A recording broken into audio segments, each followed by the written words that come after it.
당시 삼성 바이오로직스 기업 가치 평가를 조작했다는 것이 밝혀졌죠. 제일 무직이 보유하고 있던 삼성 바이오로직스 지분 가치를 4조대에서 11조대로 부풀렸고 그 관련 자료는 삭제했다는 겁니다. 이 뻥튀기에는 삼정, 안진과 같은 회계, 법인들도 동원됩니다. 국제의결권 전문기구 ISS가 삼성 바이오로직스 기업 가치를 3조대로 평가할 때 이들 회계법인은 19조, 18조대로 부풀리죠. 왜들 그랬느냐? 관련 기사에는 온갖 생소한 회계 용어들이 등장하지만 본질은 간단합니다. 그렇게 뻥튀기를 해야 이재용 부회장이 이득을 보니까. 이거 모르는 사람이 있나요? 관련 기사 쓰는 기자들도 다 알 겁니다.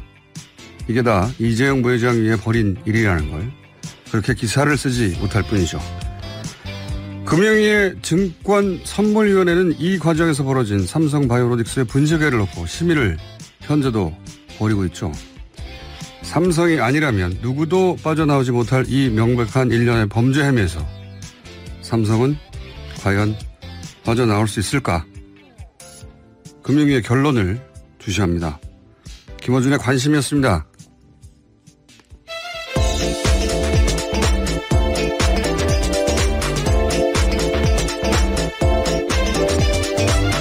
시사인의 김은지입니다. 네. 이때 안진회계법인은 그 삼성바이오로직스 기업 가치를 19조로 평가했는데 합병이 있기 전에 19조, 합병을 한 이후에 이걸 6조로 바꿉니다. 네. 마법 같은 일인데요. 말이 됩니까? 3개월 만에 절반도 아닌 19조가 6조로 평가돼요. 예. 그리고 이걸 감독할 기관들은 모른 척 해주는 거죠. 금감원이 사상 최초로 분식 회계로 이걸 잡아내죠. 예. 그걸 지금 심사하고 있는데 금감원이 대단한 일을 한 겁니다. 삼성 상대로. 그리고 되돌아보면 이 즈음 무슨 일이 벌어졌냐. 김기식 금감원장이 임명되자마자 날아가죠. 예. 꼭 이 일 때문에 그랬느냐. 물론 뭐 단정할 수는 없습니다. 근데 저는 개인적으로 상관관계가 있어 보인다. 라고 저는 개인적으로 의혹을 가지고 있어요. 예. 그래서 계속, 등선위에서 어떻게 결론이 날지 주시하고 있고, 잠시 후 전문가 오셔서 어디까지 왔는지 한번 짚어보겠습니다. 첫 번째 뉴스는요? 네, 어제 4대강 사업 관련 감사원의 네 번째 감사 결과가 나왔습니다. 사실상 대운하 정책으로 이명박 전 대통령이 지시한 사업이다라는 건데요. 2008년 당시 대운하 사업은 여론의 강한 반대에 부딪혔습니다. 그러자 이명박 전 대통령은 대운하 사업을 추진하지 않겠다라면서도요. 대신해서 4대강 사업을 벌였습니다. 특히 이명박 전 대통령은 낙동강의 채소 수심을 손수 챙겼다라고 하는데요. 실무진은 수심 3m 정도면 충분하다라고 보고 있는데 그럴 때마다 이명박 전 대통령은 강을 더 깊게 파라고 지시했다라고 합니다. 그래서 수심이 6m로 결정이 됐는데요. 이 6m가 의미가 있습니다. 최소 수심 6m는 한반도 대운하 TF에서 만든 대운하 안에 운하 수심 6.1m와 차이가 없기 때문인데요. 그러니까 사실상 대운하 사업을 했다라고 보는 겁니다. 이런 얘기는 뭐 이명박 전 대통령 임기 중에도 있었죠. 이거. 그렇죠. 예. 예, 이 6m를 고집하는 이유는 결국은 대운하 하려고 하는 거 아니냐. 이 감사원의 감사 결과도 이 6m를 이명박 전 대통령이 직접 지시를 했고 굳이 2m, 3m 정도면 되는데 6m까지 팠다. 그래서 결국은 대운하를 하려고 한 것이다. 이렇게 해석들 하고 그렇게들 지금 현재도 보도하고 있죠. 네, 그렇습니다. 예. 그런데 이 4대강 사업을 오랫동안 들여다본 이명박 전문가로서 예. 저는 좀 다른 생각입니다. 그건 표면적인 목적은 맞고 제가 보기에 진짜 목적은 6m 그 자체다. 이게 무슨 말이냐면, 6m를 팠다고 해서 대운하 사업으로 바로 넘어갈 수가 없었어요. 당시에. 그리고 대통령 임기 내에 대운하 사업을 시도하지도 않고 못합니다. 결국. 이 4대강 사업이라는 것만 해도 시간이 걸렸기 때문에. 그러니까 뭐 임기 이후 대운하 사업을 할 수도 없잖아요. 뻔한 건데. 그래서 6m 그 자체가 목적이라고 하는 이유가 뭐냐면 2m, 3m만 파도 되는데 6m를 팠다. 계속 공사를 벌였다. 네. 근데 이제 이게 핵심 이겁니다. 이게 강 바닥이잖아요. 강은 계속 토사가 밀려 내려오고 퇴적이 쌓입니다. 그래서 6m를 팠는데 토사가 쌓여서 2m, 3m가 된 건지 나중에 아니면 처음부터 2, 3m 밖에 안 팠는지 확인할 수가 없어요, 나중에. 지금 6m 그대로 수심이 남아있는데 없어요, 거의. 계속해서 일을 벌여야 되는 곳이다라는 거죠. 그러니까 무슨 말이냐면 6m 판다고 돈을 받고 2, 3m만 팠다. 그럼 4m에 해당되는 돈이 없어지잖아요. 근데 메타당 당시 계산으로 조 단위가 들어와요. 그러면 6m가 판다고 해놓고 2, 3m만 파면 못해도 5조, 6조가 사라지는 거예요. 어디론가. 예. 이게 숨어있는 목적이었다고 저는 개인적으로. 왜냐하면 이 사대강 사업이 미스테리가 많았는데 굳이 이렇게까지 6m를 팠을까. 다들 대운하 때문이라고 했는데 이거 파고 나서 대운하 사업을 하려는 시도를 안 했어요. 네, 다 흐지부지 됐습니다. 네. 만약에 정말 하고 싶었다면 계속 대운하 사업을 추진했겠지만 땅 파고 끝났어요. 네. 저는 땅 파는 자체가 목적이었다. 그래서 많은 조 단위의 돈이 사라졌을 수 있다. MB 사업의 특징은 표면적 목적만 보면 안 됩니다. 예. 이면을 봐야 되는데.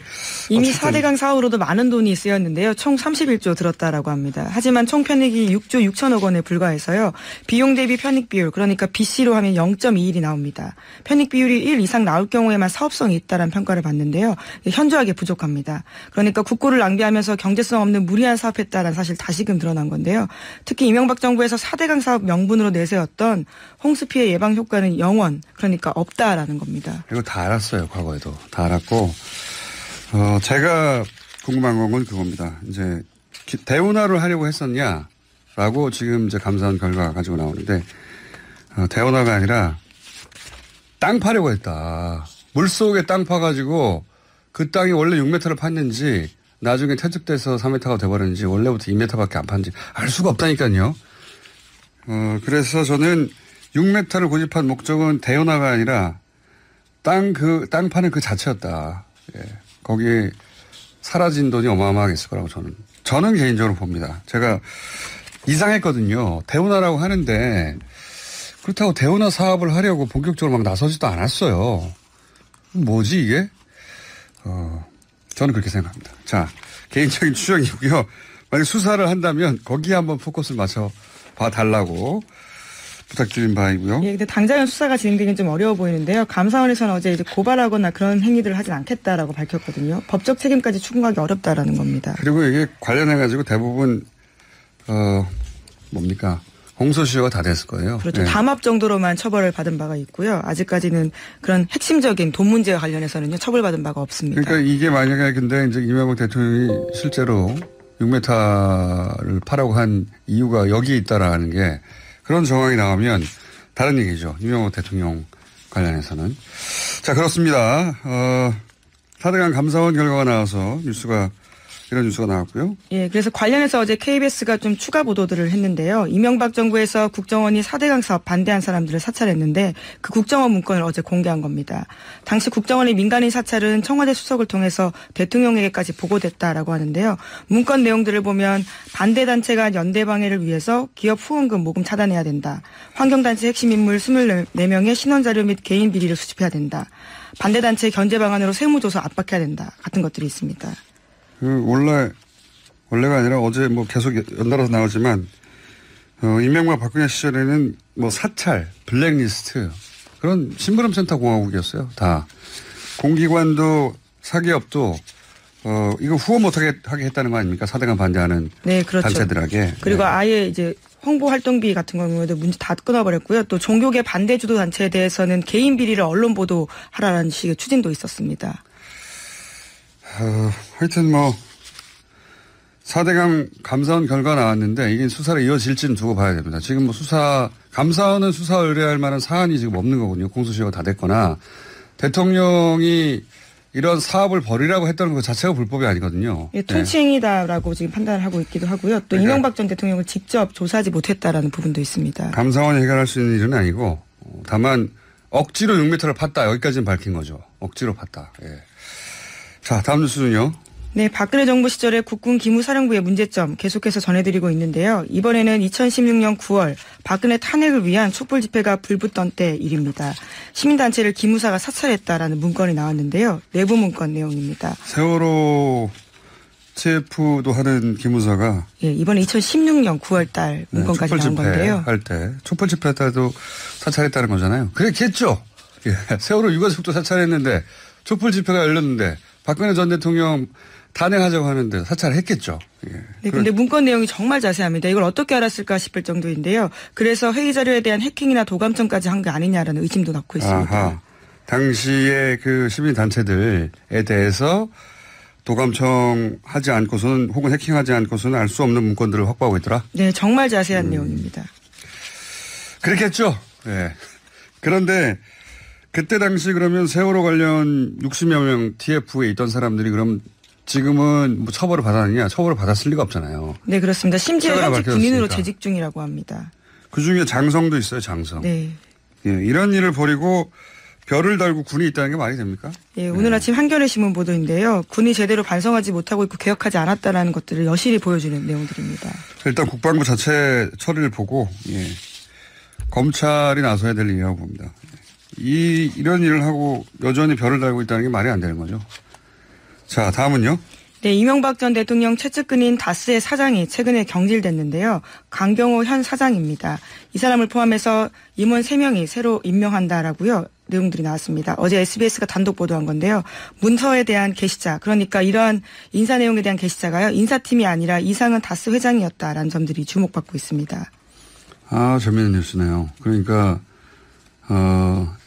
이명박 전 대통령 측근인 사장을 이상은 회장이 자기 마음대로 경질했다는 거잖아요. 네, 사실 회장이기 때문에 자기 마음대로 할 수 있는데요. 이제까지는 그러지 못했습니다. 실질적인 회장이 아니었기 때문에. 이제까지 한 번도 인사를 하지 못했다는 거 아닙니까? 네, 그렇습니다. 인사팀 거쳐서 대표이사가 승인해서 인사 발령되는데 이것은 다스 이래 처음 있는 일이라고 합니다. 그래서 반발한다는 거잖아요. 지금 다스 사장이. 그래서 이게 이제 이상원 회장이 이명박 전 대통령이 수감된 이참에 회사를 진짜로 먹으려고 하는 거 아니냐 이렇게 해석하는데 그럴 수도 있고요. 또 하나의 가능성은 이상은 회장과 이명박 전 대통령 사이에 모종의 비밀 합의가 있을 수도 있습니다. 무슨 얘기냐면 이렇게 바라보는 보도는 없던데 인사권 행사하는 거 봐라. 인사권을 행사하는 사람이 주인이다. 그러니까 이상은 회장이 다스 주인이다. 이렇게 되면 법정에서 이명박 전 대통령 유리해지죠. 예. 물론 이상은 회장이 실소유주라고 결론 내리지 않았어요. 검찰은.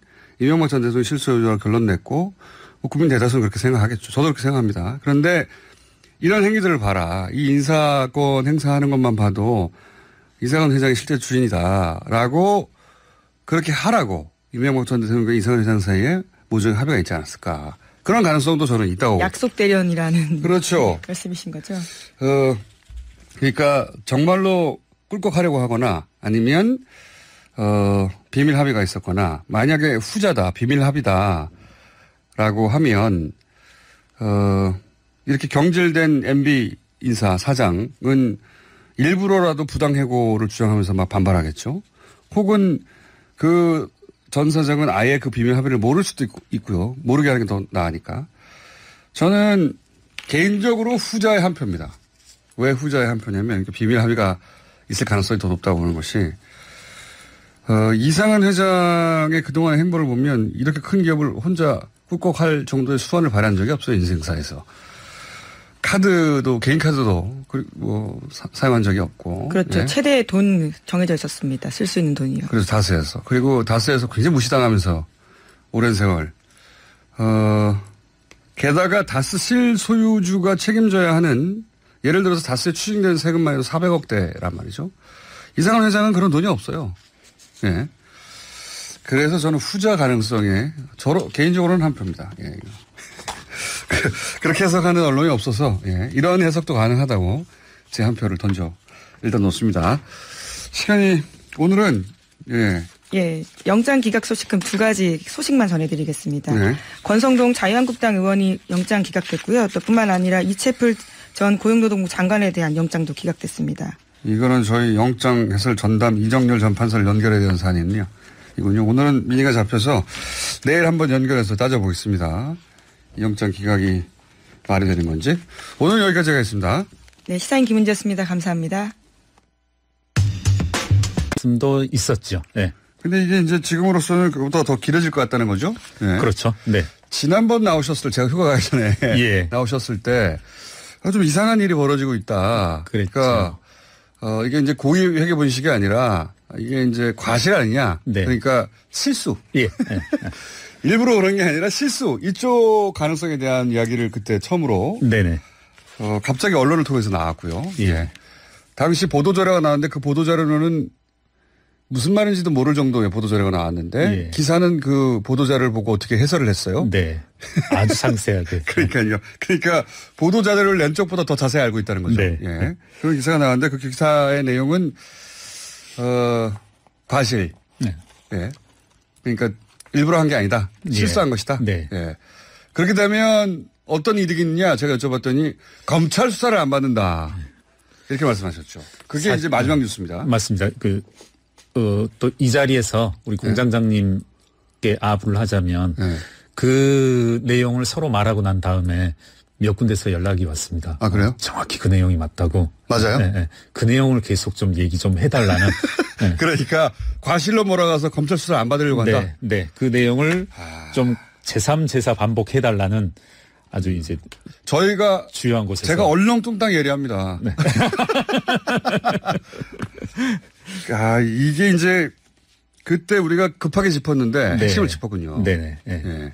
삼성 바이오로직스가 지금 삼성이 아니면 빠져나가기 힘들 정도의 외통수에 걸렸는데. 그렇죠. 네. 예, 맞습니다. 걸렸는데 이건 못 빠져나갈 것이다라고 예상하셨잖아요. 그렇죠. 누구도 뭐 빠져나갈 수 없는 사실 네. 어떻게 보면 이제 대단히 가볍다면 가벼운 사안, 쉽게 판단할 수 있는 사안. 가볍다는 건 사안이 가볍다는 게 아니라 이제 네. 너무 명백해서 네. 고민이 네, 필요 없는 예, 예. 그런 정도로 명백한 사안인데 어떻게 빠져나갈까 했는데 또 놀랍게도 과실이라고 하는 네. 그런 이제 꼼수를 만들어낸 거죠. 네. 그래서 그거 가지고 지금 계속 논란이 있나 봅니다. 안쪽에서. 예, 그렇습니다. 지금 당시 말씀하셨던 대로 3차 증선위에서 어떤 요구를 했냐면 금융위가 금융감독원에 대해서 감리 조치 수정안을 가져오라고 했습니다. 그러니까 네. 이제 우리가 흔히 이제 그 업계에선 예를 드는 게 판사가 검사더러 공소장을 제작성해와라 이런 요구를 한 것이거든요. 네. 수정해라. 네네. 공소장. 예. 그래서 제가 알기로는 어제 또 이게 묘한 일들이 벌어지고 있는데 지금 어제 4차 증선위가 열린 이후로 네. 지금 언론들을 제가 뉴스들을 쭉 지금 들어오기 직전까지 다 점검을 해봤는데 감리조치 수정안이 제출이 되고 네. 그것에 대해서 심의를 했다라고 보도가 나오고 있는데요. 그러면 이게 이제 금감원이 이제 검찰 역할을 하는 거니까요. 네. 예, 금감원이 분식회계라고 했는데 네. 지금 금융위 상위기관인 금융위에서 네. 마치 말씀하셨듯이 판사가 검찰한테 공소장 변경해. 예. 정확하게 잘 짚은 게 그쪽이 아니고 다른 쪽이야. 이걸 네, 요구한 그런 거니까. 거죠. 네. 뭐가 어떻게 변경되는지 모르죠 지금. 그렇죠. 그래서 네. 지금 언론에서는 뭐가 어떻게 변경이 돼서 그 변경된 내용을 가지고 어제 심의를 했었다. 뭐 이런 게 아니고 네. 금융감독원이 감리조치 수정안을 제출하고 그것을 가지고 했다고 하는데 제가 알기로 국회를 통해서 그리고 기타 여러 가지 경로를 통해서 알아본 바로는 금융감독원이 금융위의 요구에 대해서 거부한 것으로 알고 있습니다. 즉 감리조치 수정안을 제출하지 않은 것으로 알고 있습니다. 그래요? 예. 그리고 그러니까 실질적으로 공소장 변경해달라고 했는데 네. 변경 안 했다는 얘기네요. 예, 그렇게 네. 알고 있습니다. 예, 이건 뭐 국회를 통해서 여러 의원실을 통해서 복수로 확인한 것입니다. 그러면 이거는 이제 혐의가 A였는데 B로 바꾸자고 했는데 싫다고 한 거거든요. 지금. 예, 그렇습니다. 금감원이 버티는 거죠 지금. 그렇죠. 금감원이 버텼고 어제 잘하고 있네요. 잘한 거죠. 박수 한번 치고요. 금감원에 대해서 뭐 힘을 실어줘야 되는 거고 예. 당연한 것이고요. 어떻게 예. 보면. 예. 금감원 수장은 저는 이 일 때문에 날아갔다고 봅니다. 예. 김기식 전 원장은 저는 되돌아보면 예. 이 일 때문에 날아간 게 아닐까. 왜냐하면 이거를 막 밀어붙였을 거거든요. 그렇죠. 예. 계속 있었으면 예. 저는 그렇게 개인적으로 생각합니다. 예. 자, 그러면 이게 생각만큼 깔끔하게 네. 어느 쪽으로든 결론이 안 나고 있나 보네요. 이게 제가 봐서는 지금 이제 지극히 이례적으로 지난 3차 회의에서 어떻게 했냐면 저희가 이제 그 금융위가 냈던 보도자료를 다 다시 이제 한번 다시 검토해 봤습니다. 특히 증선위를. 근데 증선위 1차 회의 때 어떤 게 있었냐면 김용범 부위원장께서 절대 앞으로 회의 내용에 대해서 공개하지 말라. 그리고 그 공개할 시에는 이에 따른 법적 책임이 따를 것이다라고 했는데 3차 회의를 마친 다음에 제일 먼저 공개한 사람이 바로 김용범 부위원장이었거든요. 그게 삼성한테 유리한 내용이었습니다. 그렇죠. 네. 이와 같은 식으로 우리는 금융감독원의 감리조치 수정안을 제출을 요구할 것이고 그리고 이에 따른 논의를 할 것이다. 4차 회의에 의해서. 그러니까 이게 고의가 아니라 과실로 네. 어떤 길을 약간 찾았나 봅니다. 네. 그런 추정이 되는 행보네요. 그렇죠. 네. 그런데 어제 회의 결과에 대해서는 아무런 언급이 없습니다, 지금. 그리고 언론에서도 그에 대한 어떤 해석도 아까 뭐 감리조치 수정안이 제출돼서 토론하였다 이 말 말고는 없거든요. 그렇게 보면 저도 약간의 어떤 뭐 그 추리를 해보자면 그 금융위에 유리한 결과, 금융위가 바라던 결과는 안 나오지 않았나. 따라서 많은 희망 사항들이 그동안 보도가 되고 여러 그 경로를 통해서 발표가 됐는데 그런 것들이 실패하지 않았나. 언론 플레이는 삼성의 특기니까요. 네. 예. 근데 삼성이 정말 피하고 싶은 것은 이 건을 들고 검찰로 가는 거라는 그렇죠. 게 밝혀지고 있는 예. 와중인 겁니다, 지금. 네네네. 제가 보기에 삼성이 이 건으로 검찰에 가서 네. 삼성과 지금 특히 뭐 삼성 특검. 네. 삼성 특검이 아니고 최순실 특검이었지만 삼성과 그 검찰의 한판 승부를 벌였지 않습니까? 예. 네. 근데 삼성이 판정승하는 2심에서는 판정승을 한 거나 마찬가지죠. 그렇죠. 네. 근데 이 건으로 다시 간다. 이 건은 따지고 보면 최순실 건과 연결된 건이에요. 맞습니다. 예. 예. 연결된 건이라서 어느 누구보다 검찰에는 이거하고 연결된 정보가 많이 있겠죠. 예. 예. 검찰에 가면 큰일 납니다, 삼성. 그렇죠. 맞습니다. 지금 가장 두려워하는 것이 이제 검찰로 가서 그 고의성에 대해서 압수수색이라든가 이런 것을 통해서 이제 수색을 하고 이제 뭐 여러 가지 강제적인 절차에 의해서 수사를 받는 건데. 저는 금감원에 없는 자료들이 그 검찰에 많을 거라고 보거든요. 그렇죠. 예. 금융감독원이 이런 수사권이라든가 이런 건 없기 때문에. 그리고 그 특검 때 수사했던 내용들 중에 네. 이것과 연결될 내용들이 있을 거 아닙니까? 쌓여있는 그렇죠. 게. 예. 예를 들어 이제 며칠 전에 이제 보도가 됐습니다마는 국민연금관리공단이 내부 감사 결과 이 삼성 바이오로직스 나아가선 삼성 바이오에피스 과대평가에 대해서 이제 결정적인 증거를 국민연금관리공단의 내부 감사에서도 이제 그렇죠. 밝혀냈지 않습니까? 네. 조작했다는 거. 네네. 예, 부풀리게 했다. 예. 연결되는 거 아닙니까? 그것도? 그렇죠. 예. 이것들이 뭐 직접적으로 연관되고 말씀하신 이제 우리가 뭐 최순실 사태 이것의 이제 근간이 또 제일모직 삼성물산 합병 건이니까요. 예. 그렇죠. 네. 네. 그 최순실에게 매달릴 수밖에 없었던 것이 삼성에서 예. 이게 굉장히 무리수인데 예.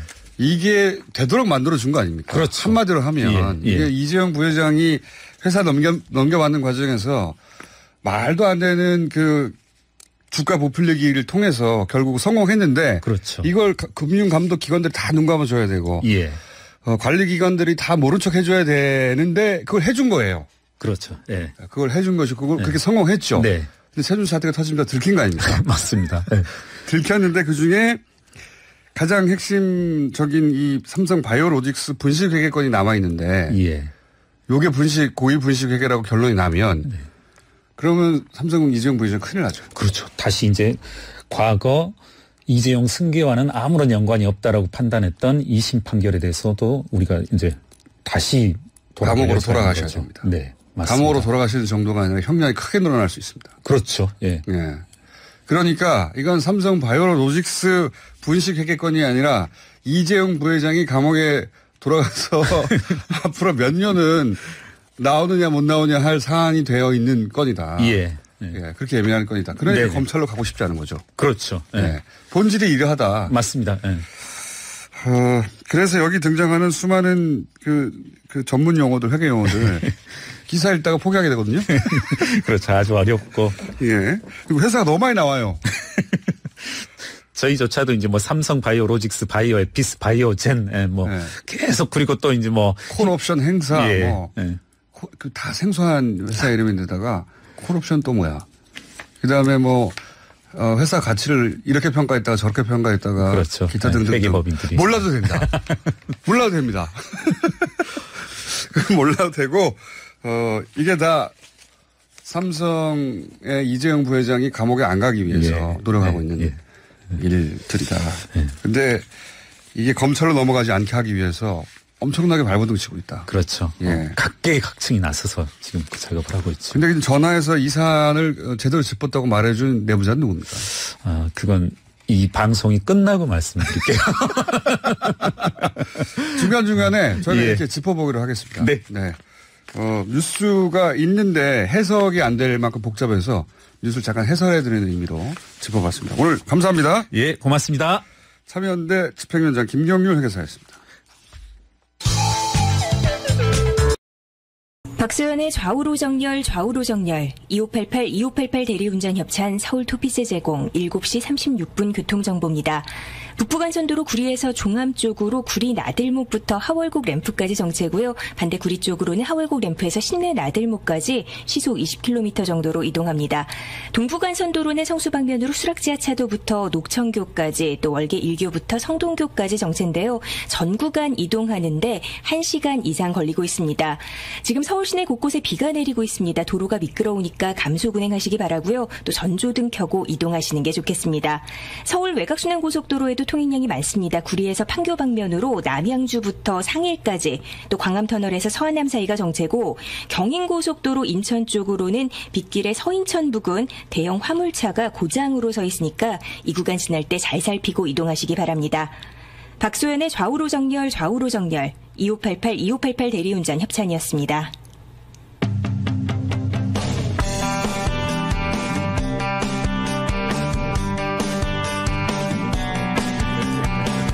자유한국당 혁신비상대책위원회 준비위원장 안상수 위원장님 저희가 스튜디오에 취재 오셨습니다. 안녕하십니까? 예, 안녕하십니까?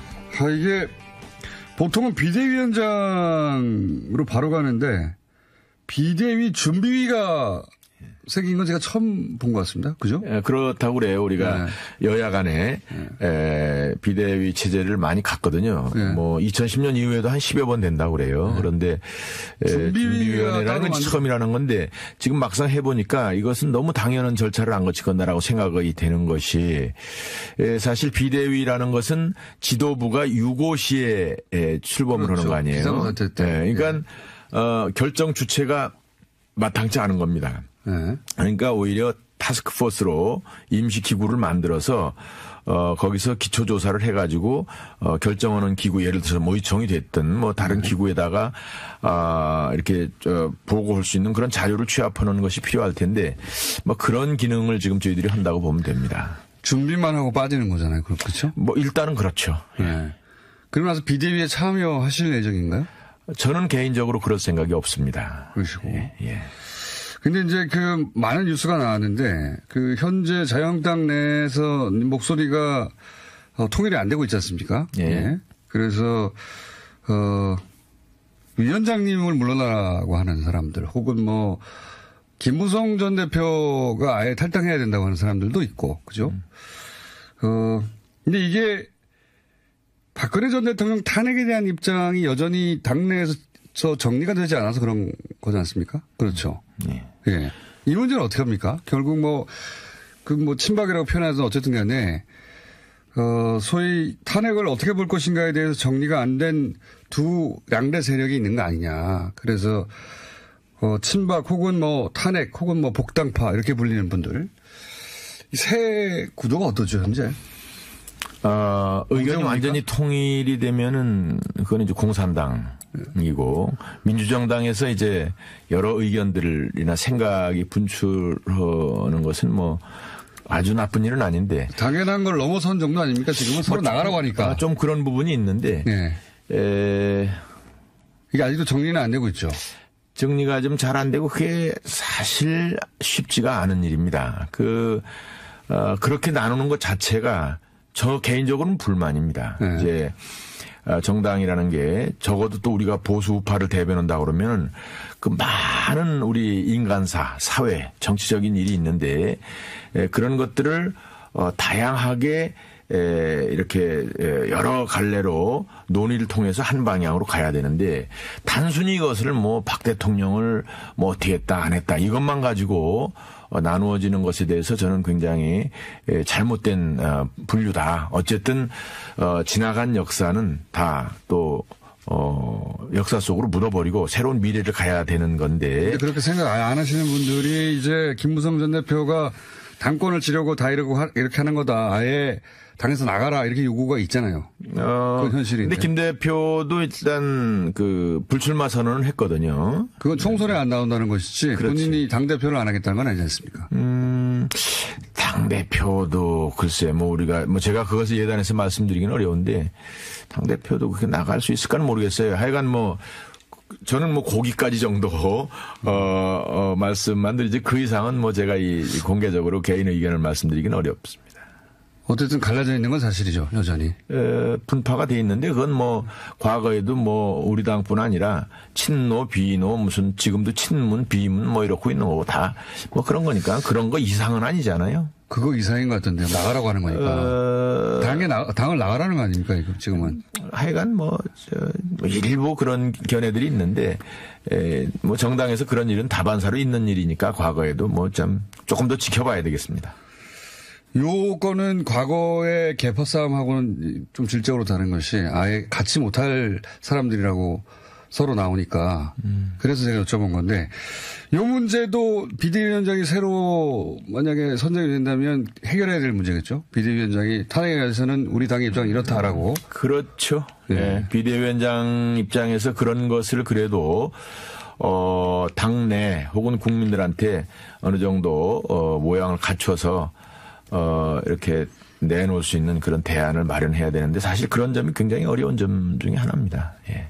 그 과정에서 이야기가 잘못되면 뭐 일부가 탈당한다든가 분당이 된다든가 이런 위험성도 안고 있는 거죠. 뭐 저는 개인적으로 분당은 잘 안 될 거다 이렇게 생각을 합니다. 뭐 분당을 얘기하시는 분도 있긴 있더라고요. 말씀은 그렇게 강조법으로 하는 거로 저는 이해를 하고 있고. 지금 나가서 성공을 할 수 있는 그런 상황이 아닙니다. 과거에 소위 그 YSDJ 뭐 이런 그 정치적 카리스마가 있고 그때 이제 정당법이나 정치자금법 이런 것들이 좀 엄격하지 않을 때는 그런 그것이 가능했는데 지금은 사실 그 지난번에 뭐 사실 그 분당 비슷한 상황이 있었습니다만 분당됐던 거죠. 나가서 성공이 안 된 거 아니에요. 다시 돌아온 분도 계시고 또 거기 남아있는 분들도 결국 국민들한테 뭐 2%밖에 지지를 못 받았으니까 남이당 얘기긴 합니다만은 그래서 그런 거를 잘 알기 때문에 섣불리 분당하거나 이런 건 어렵고 그러나 대화 과정에서 야 뭐 나 정말 안 되면 분당이라도 할 거야. 뭐 부부끼리 싸우다가 그럼 이혼합시다. 뭐 이런 말을 하면서 서로 싸우는 거와 큰 차이가 없지 않나 그런 정도다. 됩니다. 네. 예. 그렇지만 이제 비대위원장이 정해지면 입장은 정리하긴 해야 될 것이다. 예. 해야 되는 것 중 굉장히 중요하고 어려운 문제겠죠. 이게. 예. 그렇죠. 그래서 그런 것을 잘 할 만한 분을 찾으려고 해보니까 너무 많은 분들의 이름이 거론되고 있던데 너무 막 던지시는 거 아닙니까? 아니, 그거는 이렇게 됐어요. 예.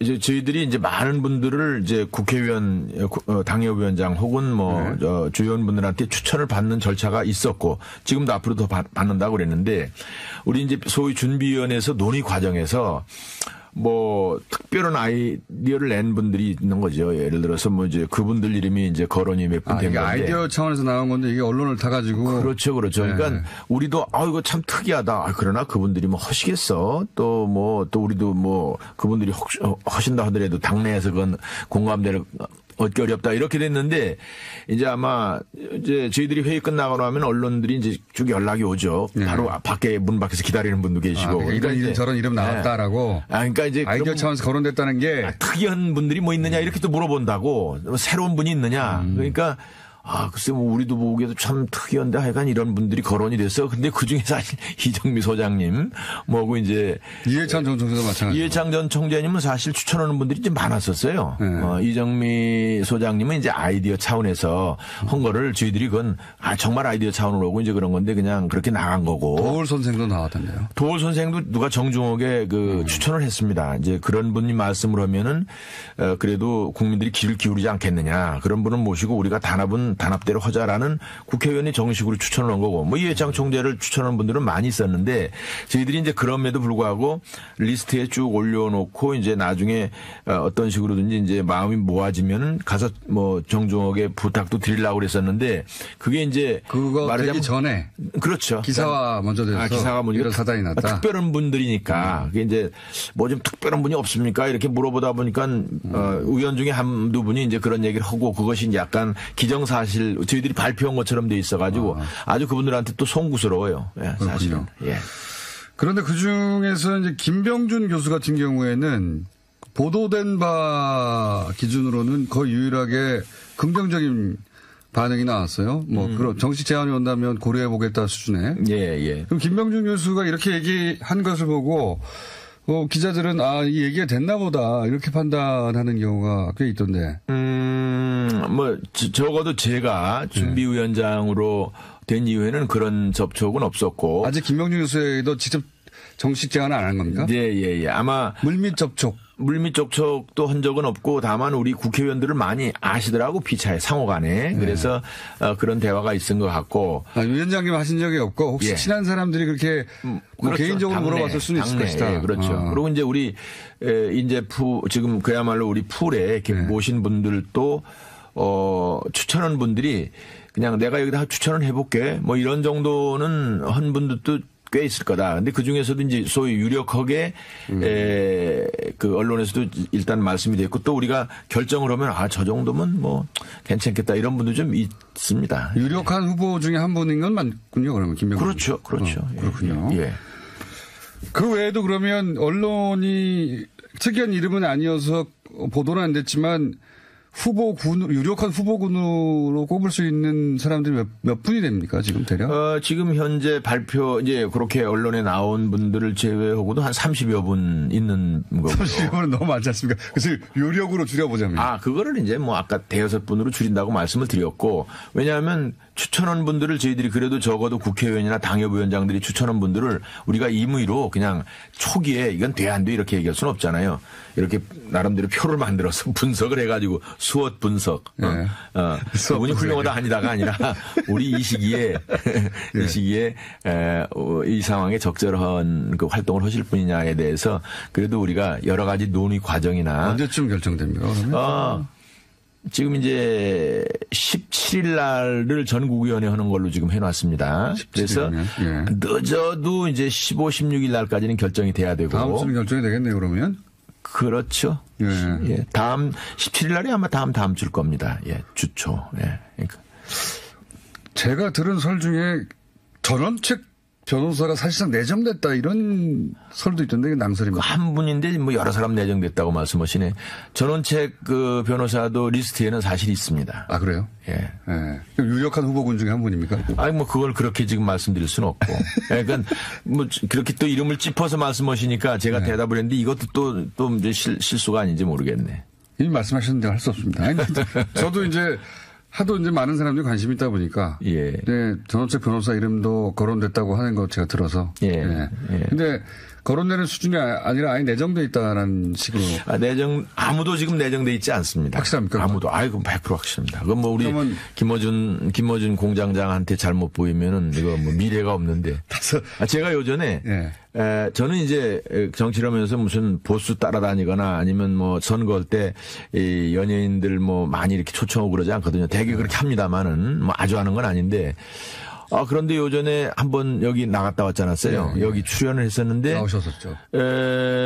검색 순위가 1등이 됐다는 거야. 예, 그랬었어. 그래서 그게 김어준 씨랑 이거 뭘 해야 뭐가 장사가 되나 보다. 이렇게 생각했는데 오늘 또 와서 기분 맞습니다. 좋게. 네. 지금 하고 있는데 뭐가 올라갈지 모르겠네.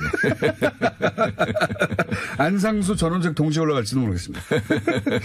자, 그러면 다다음 주 정도에 누군가 한 사람이 결정될 것이고 그리고 앞서 문제가 됐던 이 탄핵과 관련된 입장 정리도 그분이 할 것이고 그리고 나서 당이 안정한 체제가 되면 그다음 정계 개편은 어떻게 되냐 이런 얘기들을 하는데요.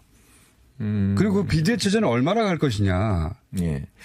이건 어떻습니까? 그런 거는 이제 역시 비대위와 우리 의원들 총의가 모아져서 될 일이긴 한데 우리가 이제 상식적으로 이제 지금 하반기는 12월까지 정기국회라 말씀이에요. 예. 그러니까 그때는 전당대회가 하기 어렵기 때문에 뭐 빨라도 1, 2월 정도의 전당대회. 6개월 이상 비대위 체제로 가는 거네요. 그럴 가능성이 있죠. 그렇지 않으면. 중요한 위원장입니다, 그러면. 예, 그렇죠. 그러니까 그렇지 않으면 이제, 우리가 8월 13일까지가 홍 대표가 사퇴했는데 2개월 내가 되는 건데 3월 13일까지 지금 전당대회를 해서 새 지도체제를 꾸리는 것은 불가능하거든요. 그래서 그런 예측이 일단 가능하고 물론 역시 결정은 이제 저희들이 하는 건 아니고 예, 그렇습니다. 하지만 예상되는 바로는 이 체제로 내년 1, 2월까지는 갈 것이다. 예, 그렇게 예상되고. 상당한 기간입니다. 상당한 기간이죠. 그래서 사실 비대위원장이 굉장히 중요한데 그 기간 중에 이제 우선은 뭐 정기국회 기간이기 때문에 원내 대표나 원내 대표단이 지금 그 국감을 비롯해서 여러 가지 이제 국민을 위한 그 국회 활동을 하게 되기 때문에 거기 포커스가 맞춰질 것이고 소위 그래서 김성태 대표가 원내 정당 얘기하셨나 보네요. 그렇습니다. 그리고 이제 중앙당이라는 거는 이제 어떻게 보면 그냥 관령이라면 일상적인 업무만 보는 건데 지금 저희들은 그렇게 해서는 안 되고 우리 보수파의 어떤 대표 주자인 자유한국당이 새로운 미래를 변화된 모습 혹은 희망을 주는 그런 모습으로 거듭나야 되기 때문에 그런 것에 대해서 여러 가지 작업을 해야 된다고 봐야 되죠. 그 작업 속에 지금 보수가 이렇게 분열되어 있어서 이런 성적이 나왔다고 분석하는 분들도 있지 않습니까? 예. 그게 유일한 원인은 아니지만 그것도 주장 원인이라고 볼 수 있는데 그러면 그래서 정계 개편 얘기가 끊임없이 나왔는데 이게 이제 바른미래당과 당대당 결합은 어려운 상황이잖아요. 지금 당장은. 그렇죠? 뭐 그렇게 볼 수도 있죠. 안 그렇게 볼 수도 있습니까? 뭐 정치라는 게 천변만화한 일이기 때문에. 그럴 수도 있는 거군요. 그렇죠. 네. 그런 것도 한번 따져보겠네요. 비대위 체제 내에서. 뭐 그럴 수 있겠죠. 그럴 수 있겠죠. 다만 또 거기에 제 개인적인 의견을 덧붙인다면 이제 정계 개편이 됐든 이런 그 당의 어떤 혁신적인 변화를 인적인 청산까지 포함해서 한다는 것은 대개 공천을 그렇죠. 직전 상황밖에는 불가능한 겁니다. 2년이 남았는데 그게 불가능하죠. 네, 그래서 뭐 국회의원 한 사람이 또 뭐 다들 우습게 알지만 그렇습니다. 바로 입법기관이고 헌법기관이고 어떻게 그래서 들어갑니까? 예, 그리고 어떻게 그걸 그분들의 의지를 그렇게 꺾어서 뭐 이렇게 할 수 있는 방법이 없어요. 스스로 하겠다면 모르겠지만 불가능하죠. 그렇습니다. 근데 그것을 국민들께서나 혹은 일부 언론에서는 뭐 그게 뭐 그냥 지도부가 되면 막 그냥 칼 휘두르면 다 되는 거로 생각하는데 이게 되질 않습니다. 불가능한 일이고 따라서 지금 이제 정계 개편이라는 것도 인위적으로는 어렵다. 그래서 저는 그나마 우리 자유한국당을 온전하게 어쨌든 우리가 30% 가까운 지지를 얻었고 제1야당으로는 뭐 확실히 이제 그 어려운 여건 속에서도 폭망이라고는 하지만 그래도 지지를 받은 거란 말씀이에요. 그래서 자유한국당을 정비하고 이래서 그 외연을 계속 넓혀가면서 그 과정에서 여러 당대당, 바른미래당과 당대당 결합도 모색해 보고 그렇겠죠. 예. 그게 어렵다면 예를 들어 유승민 전 대표를 비롯한 탈당파들만 다시 합치는 가능성 이런 것도 모색해 보겠네요. 그런 얘기를 제가 함부로 할 수 없죠. 그렇지 않아도 지금 민주당이 이렇게 흡인력을 발휘해서 다른 여당이라고 그래야 되나? 정의당을 뭐라고 그래야 될지 모르겠네. 저쪽 평민당, 하여간 여당처럼 하니까. 그래서 거기를 좀. 범진보라고 부르는 예. 의원 빼가게 한다고 그래서. 예. 그냥 그러면 절대로 협조 안 하겠다 이러는 파인데 제가 만약에 어디서 무슨. 그렇게 몇 명만. 한다고. 오히려 당대당은 크게 모색해 볼 수 있지만 몇 명을 따로 뽑아온다든가 이런 건 하지 않을 그렇죠. 것이다. 이제 본인들이 판단을 해서 탈당을 하고 이렇게 있다가 한다면 모르지만 그거를 저희들이 의도적으로 하는 거는 그러면 큰 틀에서는 오히려 어렵다고 하는 당대당 결합에 대한 모색을 해보는 게 자유한국당으로서는 큰 가능성이겠네요. 네. 보수층 전체가 이해한다면 그게 제일 좋은 모습이죠. 근데 이제 거기서 안철수 전 대표가 그러면 오케이를 해야 되는데 이게 되겠습니까? 그런 이야기를 해보신 적은 혹시 있습니까? 그런 건 저는 제 영역 범위에 있지 않는 일이고, 쉽지는 않겠지만 세상에 또 안 되는 일도 없는 거고. 안 되는 일도 없는 거죠, 사실은. 오늘 여기까지 하고요. 한 번 더 나오셔야 되겠습니다. 결정되는 즈음돼서. 그렇게 하시죠. 예. 안상수 자유한국당 비대 준비위원장. 나라 살림이 어려워.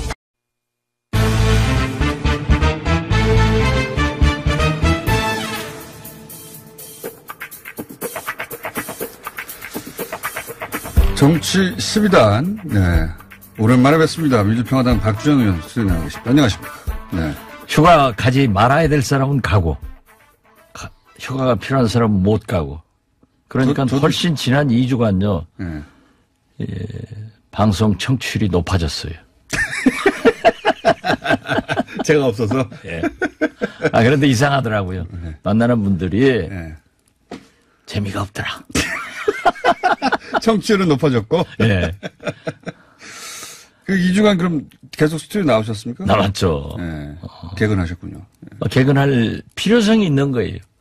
제가 나와야 요즘 우리 민주평화당의 이름이라도 나오지.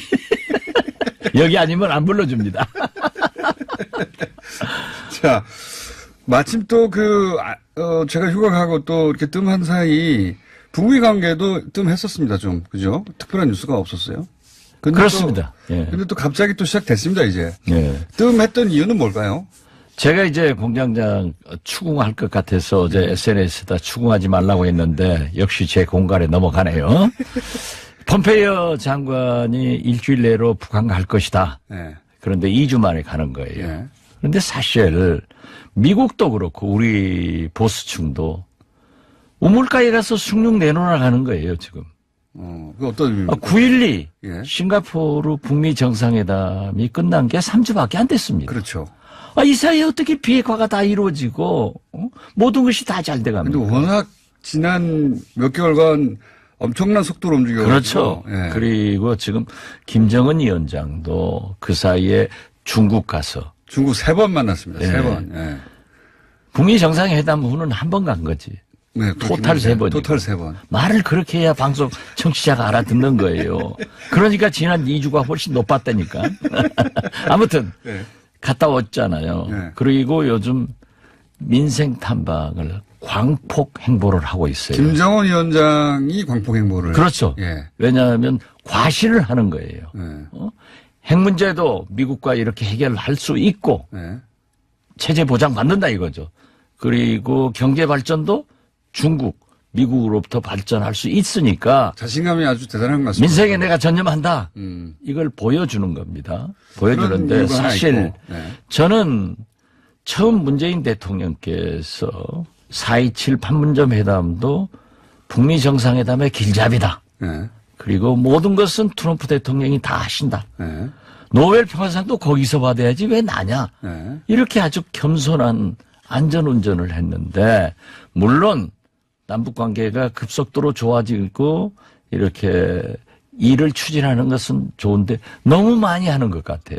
최근에. 지금 뭐 철도회담, 도로회담, 이산가족 상봉, 무슨 뭐 농구단 별게 다 시작되고 있잖아요. 완전 전방위로 하고 있죠. 지금. 예, 전방위로 하고 있는데 이러한 모든 것이 발효, 효과를 보려면은 북미 정상회담이 성공해야 나타납니다. 물론 그렇습니다. 북한 제재 예. 여기에 해당이 되니까. 근데 이렇게 동시다발로 일을 진행할 때 좋은 점도 물론 있지만 나쁜 점이, 그러니까 우려되는 지점이 있다면 어떤 겁니까? 그러니까 우려되는 지점이 있으니까 제 말씀드립니다. 경험에 의하면은 북한의 인력 풀, 맨파워가, 예. 캐파시티, 능력이 그렇게 동시다발적으로 여러 행사를 할 수 없어요. 그러니까. 그렇기 때문에 우리가 좀 속도 조절을 해주고, 거꾸로. 예, 김정은 위원장, 북한의 주요 인사들이 북미 관계 일을 할 수 있도록 처음처럼 돌아가자. 그래서 나는 우리 정부가 좀 속도 조절했으면 좋겠다. 이렇게 얘기 드립니다. 그런 의미. 그러니까, 빠르다는 자체가 나쁘다는 게 아니라 북한이 그걸 담당할 인력풀이라는 게 한정되어 있는데 이제 여러 가지 행사 동시에 벌어지다 보면 그 인력들이 그 일에 매달리게 되니까 다른 일을 못하게 되고. 그렇죠. 네. 그래서 북미 관계도 집중하려면 인력이 한 군데에 집중할 그런 계기가 필요한데 지금 좀 흩어져 있다 이런 말씀이죠. 그렇습니다. 네. 네. 그래서 최근에. 그래서 조금 늦어진 면도 있다. 네. 최근에 미국의 주요 인사를 제가 통화를 했는데 제가 방송에서 그 얘기를 했는데 그게 맞다고.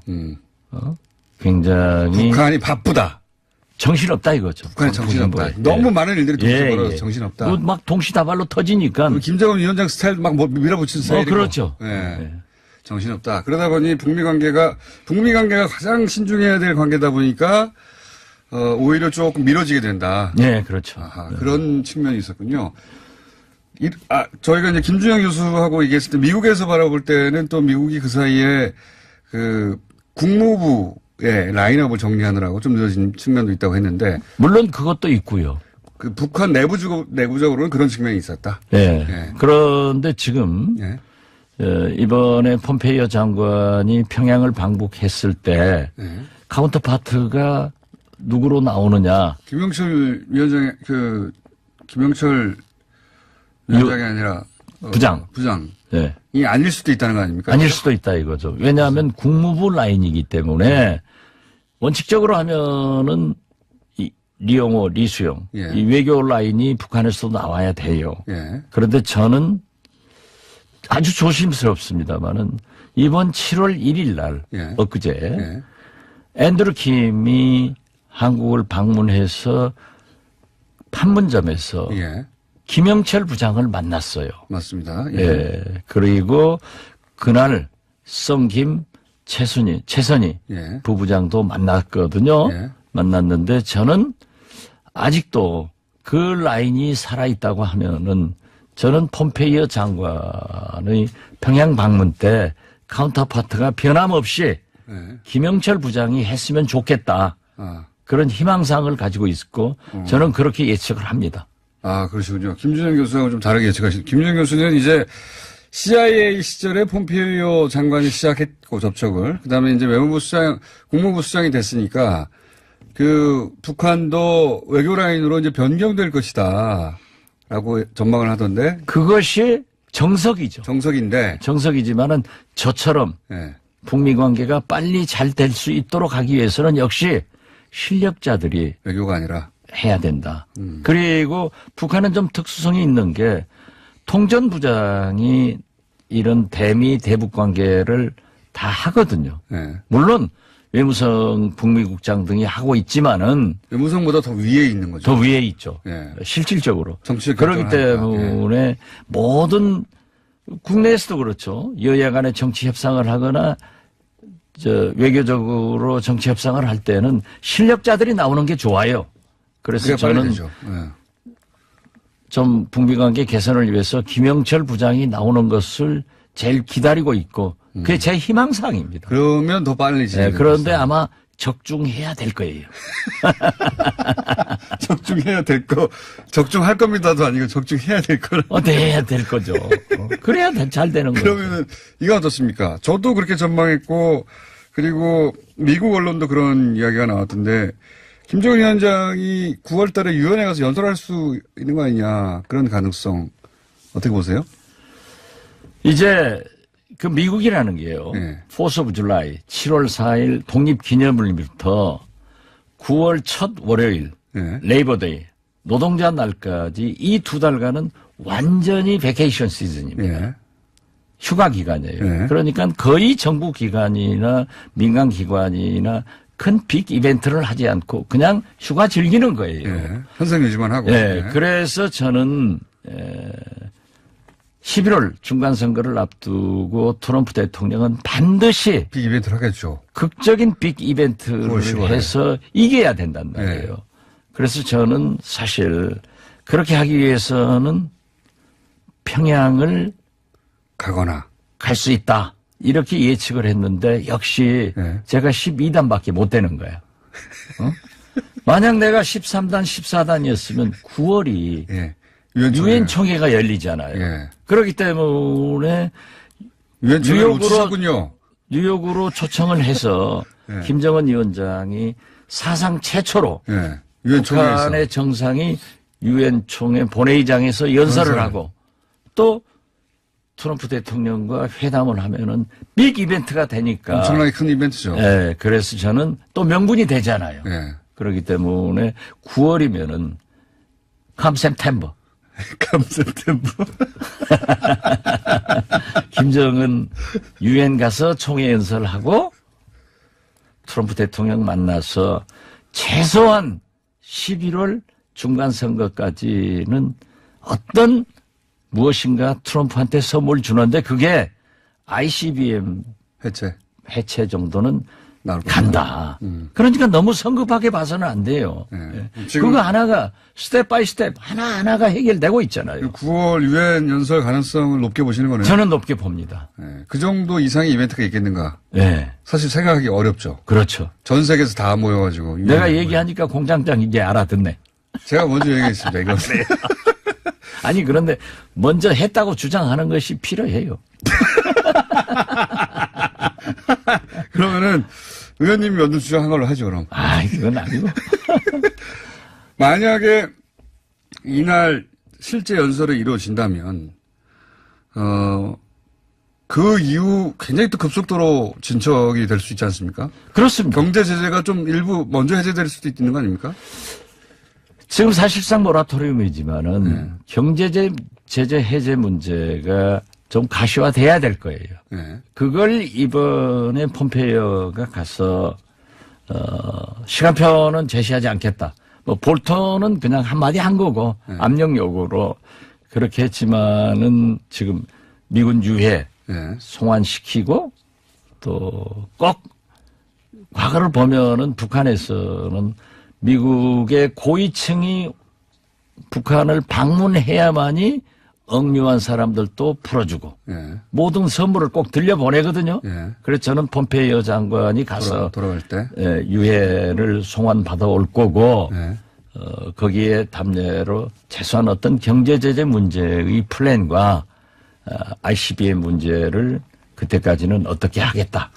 이런 것들이 좀 얘기가 진척될 거예요. 그렇기 때문에 트럼프 대통령은 지금 잘 되고 있다. 그러니까요. 하고 하는 거예요. 뭐 트윗도 보면 신난 그렇죠. 뉘앙스입니다. 네. 잘 된다. 그리고 김정은 위원장도 큰 변화가 보게 될 것이다. 네. 그 6.12 싱가포르 회담에서 트럼프 대통령이 말씀했잖아요. 둘 다 되돌아갈 수는 없습니다, 이제. 없죠. 네. 되돌아갈 수는 없는 거예요. 네. 둘 다 망하는 겁니다, 그러면. 되돌아가면. 망하면 안 되죠. 그러니까 되돌아갈 수 없다는 거죠. 그렇죠. 속도가 문제고. 끝장이에요. 돌아가면. 속도가 문제인 것이고. 알겠습니다. 12단 해당되는 사항은 여기까지 하고요. 국내 정치 잠깐 얘기해 볼까요? 아니면 그건 뭐 요즘 재미없는데 뭐. 아니, 요 앞 시간에 안상수 준비위원장 나오셔가지고 여러 가지 얘기하셨는데 그 중에 한 가지가 원래 이제 지방선거 끝나고 나면 야권의 정계 개편, 특히 보수 진영의 정계 개편 얘기가 많았지 않습니까? 근데 지금은 쏙 들어왔어요. 그죠? 정계 개편을 할 만한 동력조차 발휘하기 어려울 정도로 망해서 그런 건지 이거 어떻게 되어갈까요? 지금 보십시오. 참패한 당은 싸워가지고 망하거든요. 그런데 우리 민주평화당도 1인 2표제, 1인 1표제 싸웠어요. 한 이틀. 싸우는데 어제 내가 가서 정리했습니다. 이러지 말자. 그런데 지금 한국당은 싸워도 힘이 없어요. 그리고 누가 거기 나가서 뭐 하겠어요. 차라리 저 발상의 전화를 해서 저를 비대위원장으로 데려가면은 내가 딱 정리해가지고 누가 하겠어요. 아니 누가 하느냐의 아니 문제가 외과 아니라. 수술 잘한다고 이국종 교수도 참나 이건 발상에 진짜 기가 막힌 노벨 과학상 받아야 돼. 아이디어상 받아야 돼. 누가 될 거라고 보십니까? 김병준 교수님 얘기 많이 저는 김병준 교수는 본래 우리 쪽이었는데 합리적이죠. 좋다 나쁘다가 아니라 박근혜 대통령의 제안을 받아서 마지막 총리 하려고 그랬어요. 하려고 했죠. 굉장히 좋아했습니다. 좋아했고. 무산됐지만. 그런데 우리 야당이 이제 반대하니까 못했는데 그러한 것을 가졌기 때문에 자기가 한번 가서 해볼까 이런 생각을 하시는 것 아닌가 저는 그렇게 봅니다마는 가봐야 자기 고생만 할 거예요. 나는 김병준 교수하고 개인적으로 뭐 아주 친하지는 않지만은 서로 잘 아는데 김병준 교수님 제 방송 듣고 가지 마세요. 왜요? 아, 그분이 알아서 판단하시겠죠. 아니 그분이 가면은 한국당이 잘 되면 안 돼요. 잘 될까봐. 아니 누가 가도 잘 안 돼요. 그 다음이 뭡니까? 제가 궁금한 건 BJ가 누가 되든 누가 오시겠죠. 근데 그 다음이 어떻게 되는 겁니까? 그 다음 무슨 정계 개편 바른미래당과의 합당 뭐 혹은 뭐 연대 혹은 제가 볼 때는 지금까지 경험에 의하면요. 그거 잘 맞추시잖아요. 보수는 예. 자기 개인 이익으로 뭉칩니다. 이념으로 뭉치는 가치관이 아니에요. 예. 그렇기 때문에 보수는 분열은 잘 안 됩니다. 근데 이미 분열이 돼 있지 않습니까, 지금? 아니죠. 아직은 분열 안 됐어요. 이 분열도 우리 바른미래당의 진보 개혁 세력처럼 자꾸 해본 사람들이 잘하지. 그런데 우리 진보 개혁 세력들은 분열도 잘하지만 또 통합도 잘해요. 그런데 보수는 잘 분열 안 하지만 한번 지금 벌어졌다가 그 정도 벌어진 것은 벌어진 게 아니잖아요.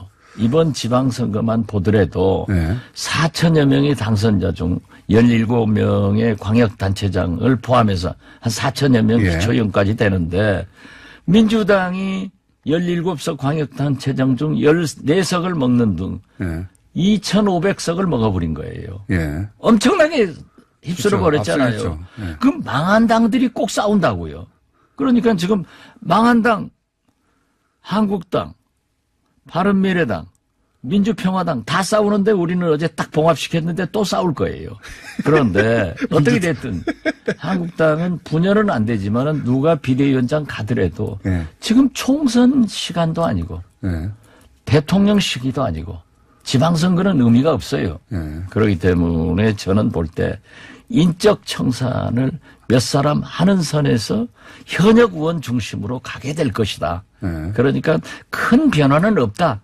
그렇게 보고 분당 혹은 합당 이런 게 없어요. 그렇게는 안 될 안될 거예요. 것이다. 그리고 바른미래당은 어제 보도 보니까 안철수 대표가 다시 나올 수도 당대표 있다. 출마하겠다. 하겠다고 이런 본인이 밝힌 건 아닙니다. 본인이 밝힌 건 아닌데 그런- 지금 군부를 떼면은 장작은 타요. 연기가 나고 있다고. 설마 그렇게 빨리 나올까요? 대통령 선거 때도 그랬잖아요. 그렇기 때문에 야. 제가 볼 때는 그렇게 빨리 바른미래당은 네. 지금 현재 우리 민주평화당 제가 맨 먼저 제안했던 개혁벨트 이 네. 문제에 대해서 일부 바른미래당 의원들이 찬동하고 있어요. 예. 그렇기 때문에 혹시 거기는 어떨는지 모르지만은 한국당은 인적 청산 몇 사람 하고 큰 변화 없을 것이다. 몇 명 탈당 정도 합니까? 뭐 제명을 시키든지 탈당 출당 몇 정도? 출당을 예. 하든지 그러겠죠. 그러겠지만은 큰 변화 없고 큰 변화 없이 그냥 그대로 잘 계시라.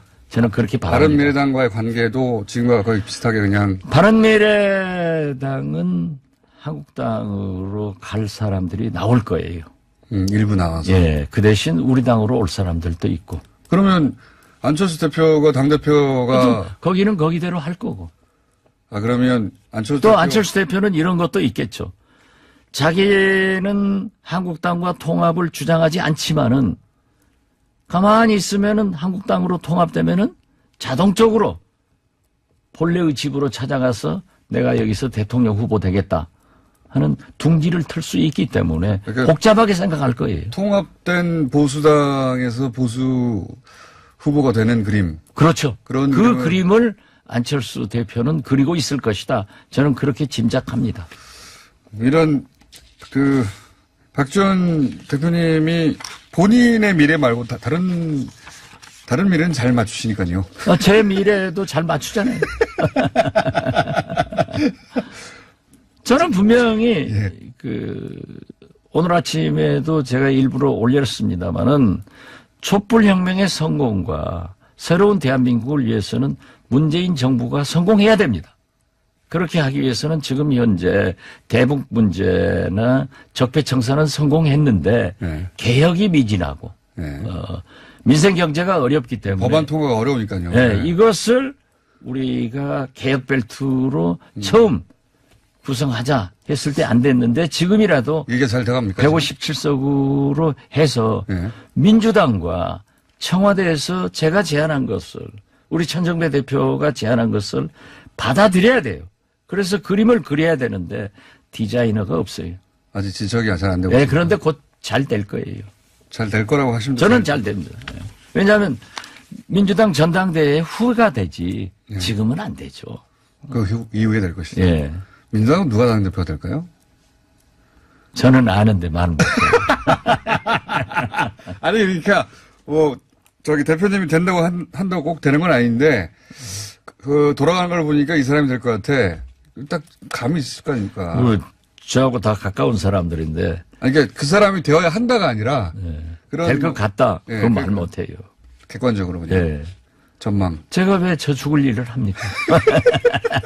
몇 선입니까? 다선이 될 거예요. 다 다선이 나오죠. 다 다선이 나오는데.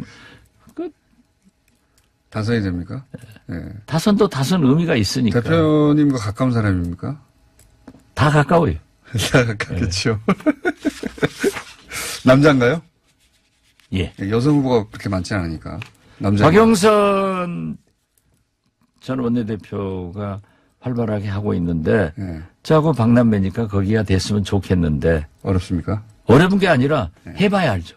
하지만 남자가 될 가능성이 높다고 보시나요? 왜냐하면은 이 후보가 많기 때문에 중앙위원회에서 혹시 과거에 총리했던 분도 됩니까? 저는 답변 안 했어요. 이 중앙위원회에서 예. 컷오프 3명으로 시킨다 하면은 예. 중앙위원회는 되게 파벌로 가요. 예. 그 구성원이. 예. 그렇기 때문에 그 컷오프를 해봐야 나타나죠. 그리고 친문들이 단일화한다. 뭐 부엉이 나왔대. 예. 그런 것은 뭐 나올 수 있어요. 정당이란 게. 그렇지만은 이제 그런 명분으로 어쩌고 저쩌고 하지만은 제가 볼 때는 될 사람이 있어요. 그래요? 그분이 돼야 되고. 그래요? 예. 3선인가요? 4선인가요? 그냥 다선이에요. 오늘 여기까지하고 다음 주에 알려주십시오. 네.